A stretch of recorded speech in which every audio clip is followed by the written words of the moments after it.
Hi. Yoga yoga అనేది ఒక science of right living. అది మన కల్చర్. లైక్ యోగా ప్రాక్టీస్ చేయడం వల్ల అది మన బాడీలో ఒక వర్క్ ఇన్ సెషన్లా పనిచేస్తుంది. అంటే మన నర్వస్ సిస్టమ్, ఎండోక్రైన్ సిస్టమ్, మన ఇంటర్నల్ ఆర్గన్స్, మన మసిల్స్ ఇవన్నీ యాజ్ ఎ వన్ యూనిట్గా పనిచేసి మీకు మల్టిపుల్ బెనిఫిట్స్ ఇస్తాయి. లైక్ యోగిక్ ప్రాక్టీసెస్ని డైలీ మన లైఫ్లో ఇంప్లిమెంట్ చేయడం వల్ల అది ఒక ఫిజికల్ అండ్ మెంటల్ క్లెన్జింగ్గా కూడా పనిచేస్తుంది. అంతేకాకుండా అది మన spiritual, vital, emotional, psychic, physical and mental ఆస్పెక్ట్స్లో కూడా బాగా పనిచేస్తుంది. సో అలానే yoga is for everyone. Like fitness is everyone's right.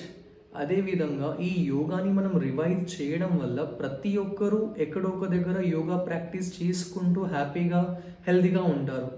ఇప్పుడు చూడండి, ప్రతి ఒక్కరూ జిమ్ వెళ్ళాలి అంటే వాళ్ళ దగ్గర టైం ఉండాలి, వాళ్ళ దగ్గర ఎనర్జీ ఉండాలి. లైక్ ట్రావెలింగ్, అది మళ్ళీ వర్క్ అవుట్ సెషన్స్, అంత ఎనర్జీస్, అంత ఎఫర్ట్స్ పెట్టలేకే ఎంతోమంది వెనక్కి వెళ్తున్నారు. ఫిట్నెస్ అంటేనే లేదు, gym, supplement, personal trainer, membership ఇవన్నీ ఆలోచించి ఫిట్నెస్ని వాళ్ళు వదులుకుంటున్నారు. సో ఫిట్నెస్ని నార్మలైజ్ చేద్దాం, యోగాని నార్మలైజ్ చేద్దాం, ఈ యోగాని మళ్ళీ రివైవ్ చేద్దాం. Thank you.